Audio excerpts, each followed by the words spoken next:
चाहूंगा मिसिज अजीम जो शमूनियत है, जो उनकी छोटी बहन है, उनकी शागिर्द भी है, उनकी कलीसिया की मेंबर भी है।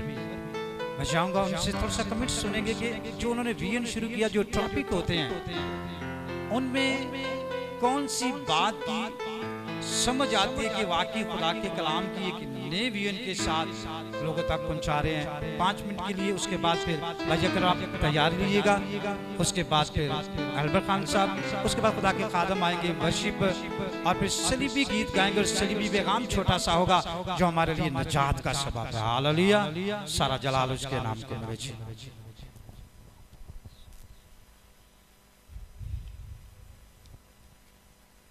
यीशु के कादिर नाम में आप सबकी सलामती हो। मैं खुदा उनके शुक्रगुजार हूँ, खुदा उनके खादम के लिए, आप सब के लिए। सब ने खुदा उनके खादम की, खुदा उनके जलाल के लिए गवाही दी। तो खुदा उनके कलाम में ये बात लिखी है कि बेगाना के लब जो हैं वो तेरी तारीफ करे, ना कि तेरे अपने लब। तो मैं खुदा उनकी शुक्रगुजार हूँ कि आप सब ने खुदा उनके जलाल को अपनी आंखों से देखा और उसकी गवाही दी। अगर मैं कोई कमेंट्स देती हूँ या मैं कोई खुदा उनके खादम के बारे में बात कहती हूँ, बेशक वो मेरे उस्ताद हैं, वो मेरे लिए ऑनर की जगह हैं, तो ये उनके अपने लब होंगे। तो मैं खुदा उनकी शुक्रगुजार हूँ कि खुदावंद ने आप सबको उनकी कमेंट्स देने के लिए खड़ा किया और आप सब ने खुदा उनके जलाल को जो देखा था उसको बयान किया।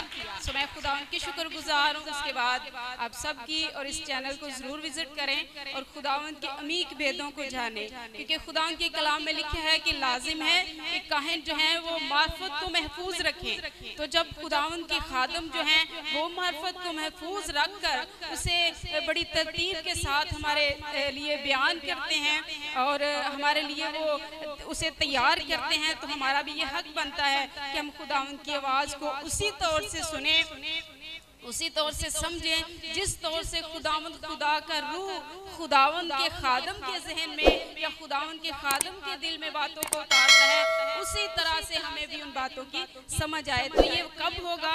ये उस वक्त होगा जब हम उस रूह के साथ खुदावंद में जुड़े रहेंगे, क्योंकि खुदावंद के कलाम में लिखा है कि जब मुकद्दस पतरस रसूल पहले दिन उसने वाज किया तो खुदावंद का बंदा गो के लफ्ज एक ही बोलता था, तो वहाँ 16 मुल्कों के लोग मौजूद थे, तो उनको अपनी अपनी जरूरत की समझ आ रही थी। तो उन सब लोगों में एक ही रूह था, इसलिए उनको जो वो लफ्ज अपने मुंह से निकालता था उन लोगों को उसी बात की समझ आती थी जो उन्हें चाहिए होती थी। इस तरह अगर हम भी उसी रूह के साथ जुड़े रहेंगे जो खुदावंद के खादम में है या खुदावंद के खादम पर ठहरा हुआ है, तो ही हम उन भेदों को समझ पाएंगे जो खुदावंद के खादम पर उतरते हैं या खुदावंद अपने अमीर भेदों को उन पर जाहिर करता है। तो सबसे बड़ी बात यह है कि हम पोशीदगी में खुदावंद के साथ वक्त गुजारें और उस रूह को अपने लिए मांगें ताकि वो हमें उस कलाम की समझ दे जो हम सुनते हैं। सो आइए हम सब अपने सरों को झुकाएंगे और खुदावंद के हुजूर